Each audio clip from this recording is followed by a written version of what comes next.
Part 1. Without, the night was cold and wet, but in the small parlour of Laburnum Villa, the blinds were drawn, and the fire burned brightly. Father and son were at chess, the former who possessed ideas about the game involving radical changes, putting his king into such sharp and unnecessary perils that it even provoked comment from the white-haired old lady knitting placidly by the fire. "Hark at the wind," said Mr. White, who, having seen a fatal mistake after it was too late, was amiably desirous of preventing his son from seeing it. "I'm listening," said the latter, grimly surveying the board as he stretched out his hand. "Check." "I should hardly think that he'd come tonight," said his father, with his hand poised over the board. "Mate," replied the son. "That's the worst of living so far out," bawled Mr. White, with sudden and unlooked-for violence. "Of all the beastly, slushy, out-of-the-way places to live in, this is the worst. Pathways a bog, and the roads a torrent. I don't know what people are thinking about. I suppose, because only 2 houses on the road are lit, they think it doesn't matter." "Never mind, dear," said his wife soothingly. "Perhaps you'll win the next one." Mr. White looked up sharply, just in time to intercept a knowing glance between mother and son. The words died away on his lips, and he hid a guilty grin in his thin grey beard. "There he is," said Herbert White, as the gate banged to loudly and heavy footsteps came toward the door. The old man rose with hospitable haste, and opening the door, was heard condoling with the new arrival. The new arrival also condoled with himself, so that Mrs. White said tut-tut and coughed gently as her husband entered the room, followed by a tall, burly man, beady of eye and rubescent of visage. "Sergeant Mayor Morris," he said, introducing him. The sergeant mayor shook hands, and taking the preferred seat by the fire, watched contentedly while his host got out whiskey and tumblers, and stood a small copper kettle on the fire.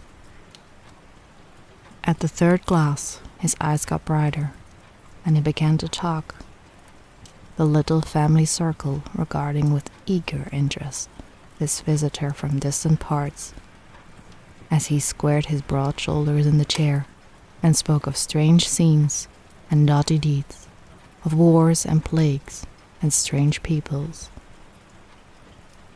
21 years of it," said Mr. White, nodding at his wife and son. "When he went away, he was a slip of youth in the warehouse. Now, look at him."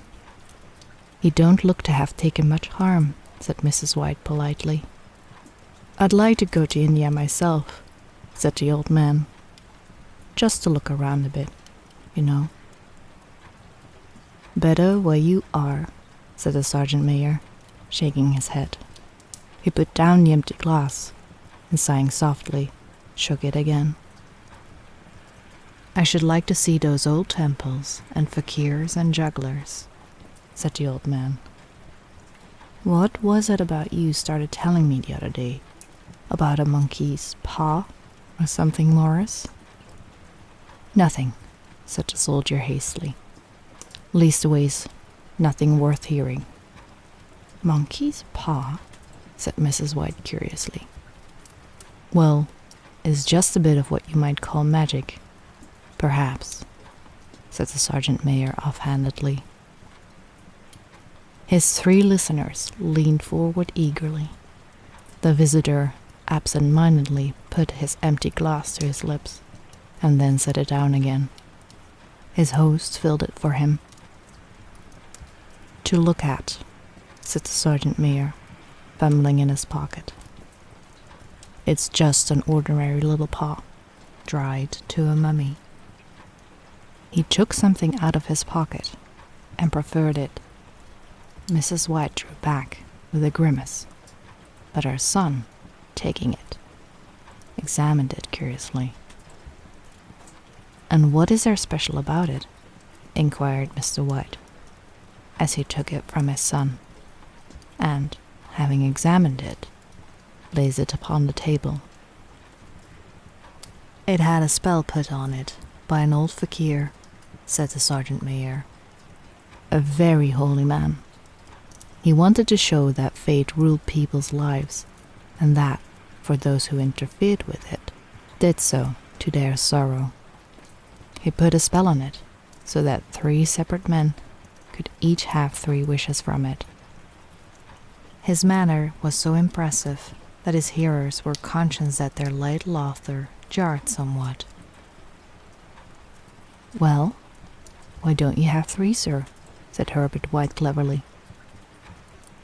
The soldier regarded him in the way that middle age is wont to regard presumptuous youth. "I have," he said quietly, and his bloodshot face whitened. "And did you really have the 3 wishes granted?" asked Mrs. White. "I did," said the sergeant major, and his glass tapped against his strong teeth. "And has anybody else wished?" inquired the old lady. "The first man had his 3 wishes, yes," was the reply. "I don't know what the first 2 were, but the 3rd was for death. That's how I got the paw." His tones were so grave that a hush fell upon the group. "If you've had your 3 wishes, it's no good to you now then, Morris," said the old man at last. "What do you keep it for?" The soldier shook his head. "Fancy, I suppose," he said slowly. "If you could have another 3 wishes," said the old man, eyeing him keenly, "would you have them?" "I don't know," said the other. "I don't know." He took the paw, and dangling it between his front finger and thumb, suddenly threw it upon the fire.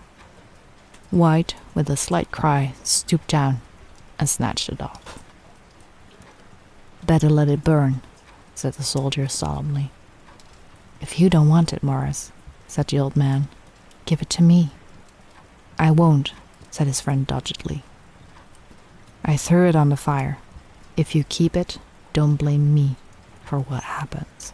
Pitch it on the fire again, like a sensible man." The other shook his head and examined his new possession closely. "How do you do it?" he inquired.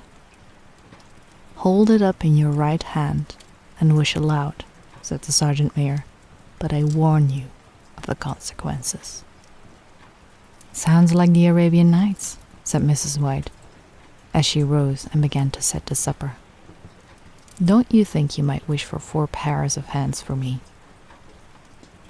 Her husband drew the talisman from his pocket, and then all 3 burst into laughter as the sergeant major, with a look of alarm on his face, caught him by the arm.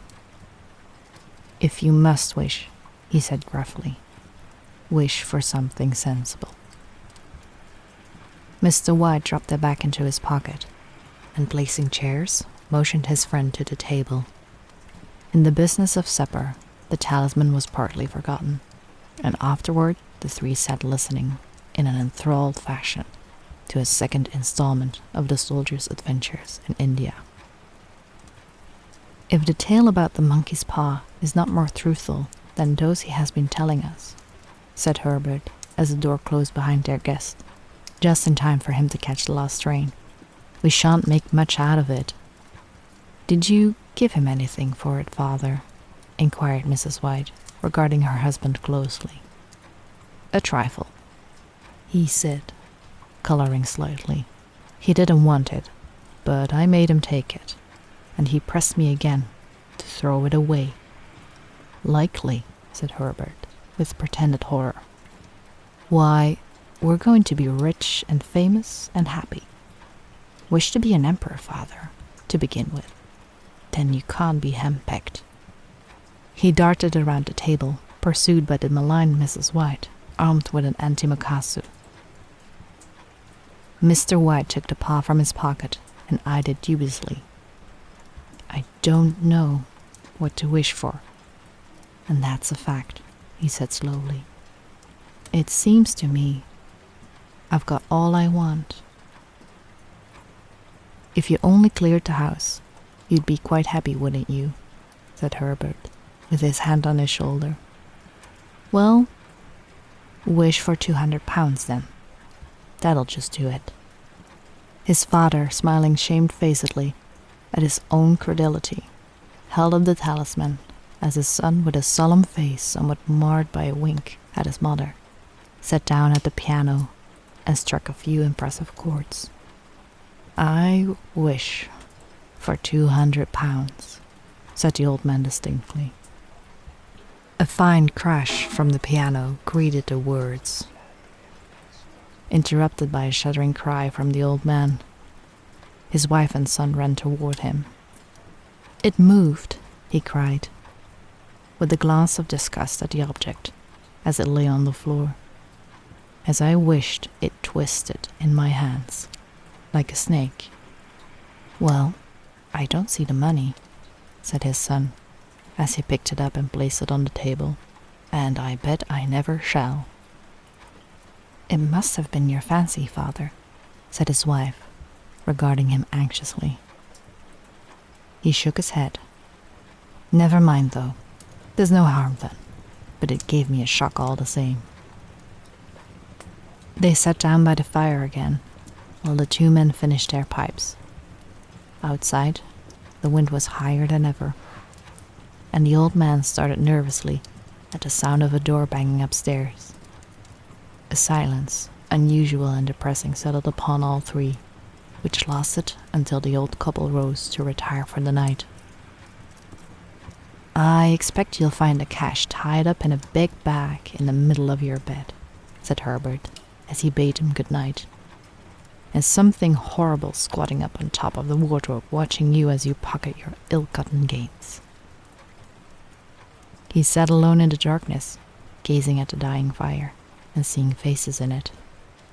The last face was so horrible and so simian that he gazed at it in amazement. It got so vivid that, with a little uneasy laugh, he felt on the table for a glass containing a little water to throw over it. His hand grasped the monkey's paw, and with a little shiver he wiped his hand on his coat and went up to bed. Part 2. In the brightness of the winter sun next morning, as it streamed over the breakfast table, Herbert laughed at his fears. There was an air of prosaic wholesomeness about the room which it had lacked on the previous night, and the dirty, shriveled little paw was pitched on the sideboard with a carelessness which betokened no great belief in its virtues. I suppose all old soldiers are the same, said Mrs. White. The idea of our listening to such nonsense. How could wishes be granted in these days? And, if they could, how could £200 hurt you, father? Might drop on his head from the sky, said the frivolous Herbert. Morris said the things happened so naturally, said his father, that you might, if you so wished, attribute it to coincidence. Well, don't break into the money before I come back, said Herbert, as he rose from the table. I'm afraid it'll turn you into a mean, avaricious man, and we shall have to disown you. His mother laughed, and following him to the door, watched him down the road, and returning to the breakfast table, was very happy at the expense of her husband's credulity, all of which did not prevent her from scurrying to the door at the postman's knock, nor prevent her from referring somewhat shortly to retired Sergeant Mayers of bibulous habits when she found that the post brought a tailor's bill. Herbert will have some more of his funny remarks, I expect, when he comes home, she said, as they sat at dinner. I dare say, said Mr. White, pouring himself out some beer. But for all that, the thing moved in my hand. That I'll swear to. You thought it did, said the old lady soothingly. I say it did, replied the other. There was no thought about it. I had just... What's the matter? His wife made no reply. She was watching the mysterious movements of a man outside, who, peering in an undecided fashion at the house, appeared to be trying to make up his mind to enter. In mental connection with the 200 pounds, she noticed that the stranger was well dressed and wore a silk hat of glossy newness. 3 times he paused at the gate, and then he walked on again. The 4th time, he stood with his hand upon it, and then with a sudden resolution flung it open and walked up the path. Mrs. White, at the same moment, placed her hands behind her and hurriedly unfastened the strings of her apron, put that useful article of apparel beneath the cushion of her chair. She brought the stranger, who seemed ill at ease, into the room. He gazed at her furtively and listened in a preoccupied fashion as the old lady apologized for the appearance of the room and her husband's coat, a garment which he usually reserved for the garden. She then waited as patiently as her sex would permit for him to broach his business. But he was at first strangely silent. I was asked to call, he said at last, and stooped and picked a piece of cotton from his trousers. I come from Ma Megan's. The old lady started. Is anything the matter? She asked breathlessly. Has anything happened to Herbert? What is it? What is it? Her husband interposed. There, mother, he said hastily. Sit down and don't jump to conclusions. You've not brought bad news, I'm sure, sir. And he eyed the other wistfully. I'm sorry, began the visitor. Is he hurt? Demanded the mother. The visitor bowed in an assent. Badly hurt, he said quietly, but he's not in any pain. Oh, thank God, said the old woman, clasping her hands. Thank God for that. She broke off suddenly as the sinister meaning of the assurance dawned upon her, and she saw the awful confirmation of her fears in the other's averted face. She caught her breath, and turning to her slower-witted husband, laid her trembling old hand upon his. There was a long silence. He was caught in the machinery, said the visitor at length, in a low voice. Caught in the machinery? Repeated Mr. White in a dazed fashion. Yes. He sat staring blankly out at the window, and taking his wife's hand between his own, pressed it as he had been wont to do it in their old courting days nearly 40 years before. He was the only one left to us, he said, turning gently to the visitor. It is hard. The other coughed, and rising walked slowly to the window. The firm wished me to convey their sincere sympathy with you in your great loss, he said, without looking round.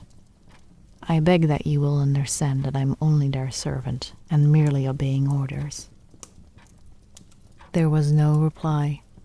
The old woman's face was white, her eyes staring, and her breath inaudible. On the husband's face was a look such as his friend the sergeant might have carried into his first action. I was to say that Ma and Megan's disclaim all responsibility, continued the other. They admit no liability at all, but in consideration of your son's services, they wish to present you with a certain sum as compensation. Mr. White dropped his wife's hand, and rising to his feet, gazed with a look of horror at his visitor. His dry lips shaped the words. How Much. 200 pounds, was the answer. Unconscious of his wife's shriek, the old man smiled faintly, put out his hands like a sightless man, and dropped, a senseless heap, to the floor. Part 3.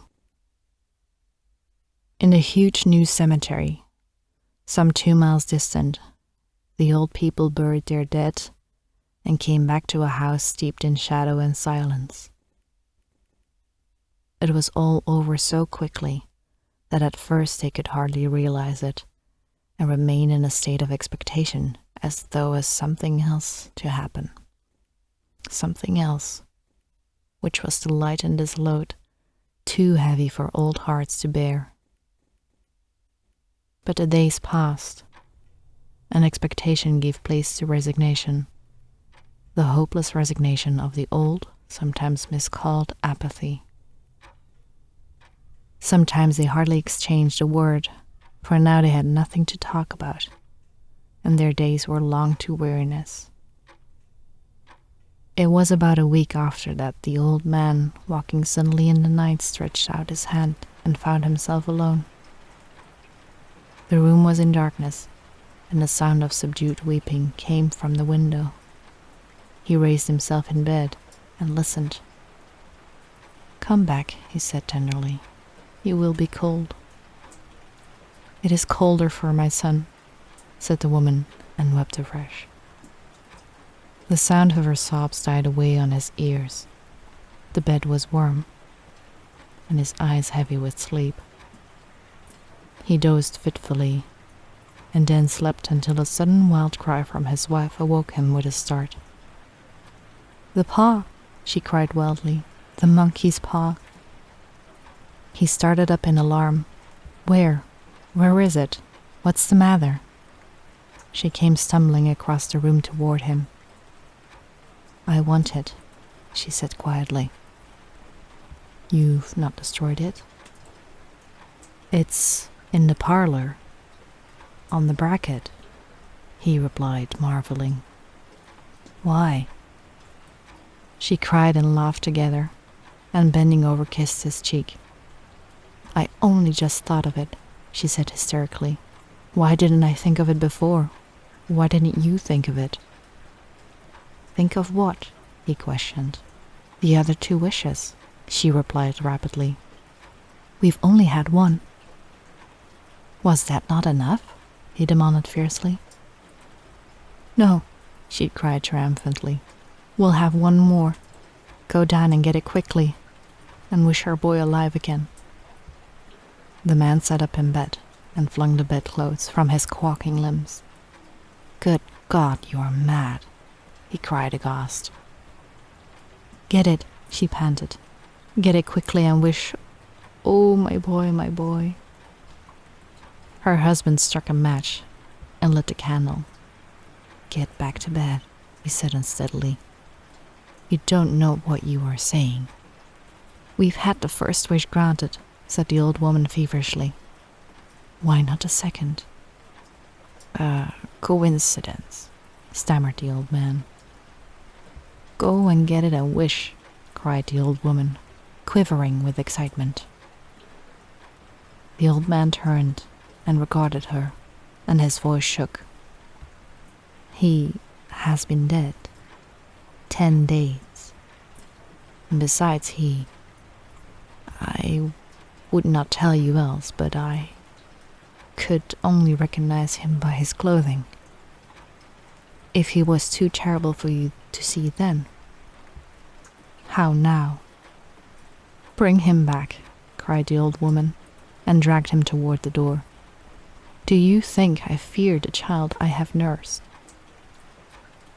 He went down in the darkness and felt his way to the parlor, and then to the mantelpiece. The talisman was in its place, and the horrible fear that the unspoken wish might bring his mutilated son before him, ere he could escape from the room, seized upon him, and he caught his breath as he found that he had lost the direction of the door. his brow cold with sweat. He felt his way around the table and groped along the wall until he found himself in a small passage with the unwholesome thing in his hand. Even his wife's face seemed changed as he entered the room. It was white and expectant, and to his fear seemed to have an unnatural look upon it. He was afraid of her. "Wish," she cried, in a strong voice. "It is foolish and wicked," he faltered. "Wish," repeated his wife. He raised his hand. "I wish my son alive again." The talisman fell to the floor, and he regarded it fearfully. Then he sank trembling into a chair as the old woman, with burning eyes, walked to the window and raised the blind. He sat until he was chilled with the cold, glancing occasionally at the figure of the old woman peering through the window. The candle end, which had burned below the rim of the china candlestick, was throwing pulsating shadows on the ceiling and walls, until, with a flicker larger than the rest, it expired. The old man, with an unspeakable sense of relief at the failure of the talisman, crept back into his bed, and a minute or two afterward, the old woman came silently and apathetically beside him. Neither spoke, but lay silently listening to the ticking of the clock.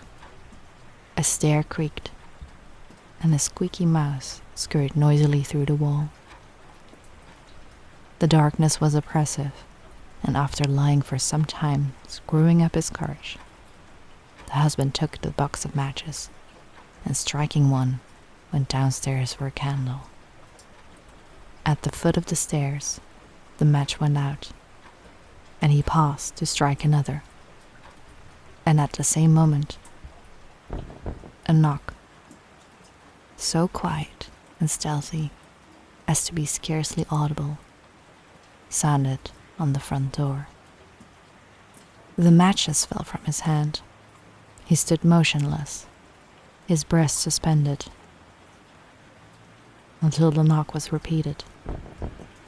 Then he turned and fled swiftly back to his room and closed the door behind him. A third knock sounded through the house. "What was that?" cried the old woman, starting up.